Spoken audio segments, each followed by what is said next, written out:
تو یہ مال اولاد یہ تمہارے لیے فتنہ ہے، جانچے جا رہے. اولاد کو کیا بنانے کی فکر کی تھی تم نے؟ بندہ مومن بنانے کی فکر کی تھی یا ایک پیسہ کمانے والی مشین بنانے کی فکر کی تھی؟ اور اچھی طرح جان لیجئے کسی شخص کے دل میں ایمان کتنا ہے اس کا اصل انڈیکس وہ یہ ہے کہ وہ اپنی اولاد کو کیا بنا رہا ہے.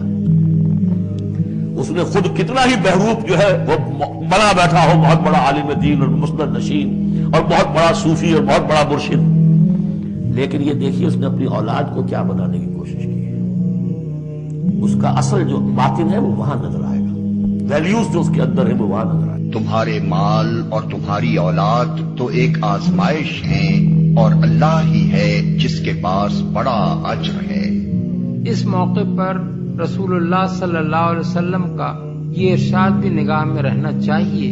جسے طبرانی نے حضرت ابو مالک اشعری سے روایت کیا ہے کہ تیرا اصل دشمن وہ نہیں ہے جسے اگر تو قتل کر دے تو تیرے لیے کامیابی ہے اور وہ تجھے قتل کر دے تو تیرے لیے جنت ہے، بلکہ تیرا اصل دشمن ہو سکتا ہے کہ تیرا اپنا وہ بچہ ہو جو تیری ہی صلب سے پیدا ہوا ہے، اور پھر تیرا سب سے بڑا دشمن تیرا وہ مال ہے جس کا تو مالک ہے.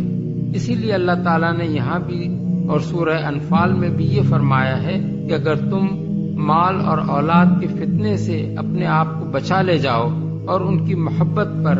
اللہ کی محبت کو غالب رکھنے میں کامیاب رہو تو تمہارے لیے اللہ کے ہاں بہت بڑا اجر ہے. اور جان رکھو کہ تمہارے مال اور تمہاری اولاد حقیقت میں سامان آزمائش ہیں اور اللہ کے پاس اجر دینے کے لیے بہت کچھ ہے. تمہارے مال اور تمہاری اولاد حقیقت میں سامان آزمائش ہیں. انسان کے اخلاص ایمانی میں جو چیز بالعموم خلل ڈالتی ہے اور جس کی وجہ سے انسان اکثر منافقت، غداری اور خیانت میں مبتلا ہوتا ہے، وہ اپنے مالی مفاد اور اپنی اولاد کے مفاد سے اس کی حد سے بڑھی ہوئی دلچسپی ہوتی ہے.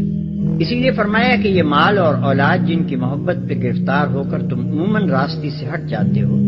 دراصل یہ دنیا کی امتحان گاہ میں تمہارے لیے سامان آزمائش ہے. جسے تم بیٹا یا بیٹی کہتے ہو، حقیقت کی زبان میں وہ دراصل امتحان کا ایک پرچہ ہے، اور جسے تم جائیداد یا کاروبار کہتے ہو وہ بھی در حقیقت ایک دوسرا پرچہ امتحان ہے. یہ چیزیں تمہارے حوالے کی ہی اس لیے گئی ہیں کہ ان کے ذریعے سے تمہیں جانچ کر دیکھا جائے کہ تم کہاں تک حقوق اور حدود کا لحاظ کرتے ہو، کہاں تک ذمہ داریوں کا بوجھ لادے ہوئے جذبات کی کشش کے باوجود راہ راست پر چلتے ہو، اور کہاں تک اپنے نفس کو جو ان دنیاوی چیزوں کی محبت میں اسیر ہوتا ہے اس طرح قابو میں رکھتے ہو کہ پوری طرح بندہ حق بھی بنے رہو اور ان چیزوں کے حقوق اس حد تک ادا بھی کرتے رہو جس حد تک حضرت حق نے خود ان کا استحقاق مقرر کیا ہے.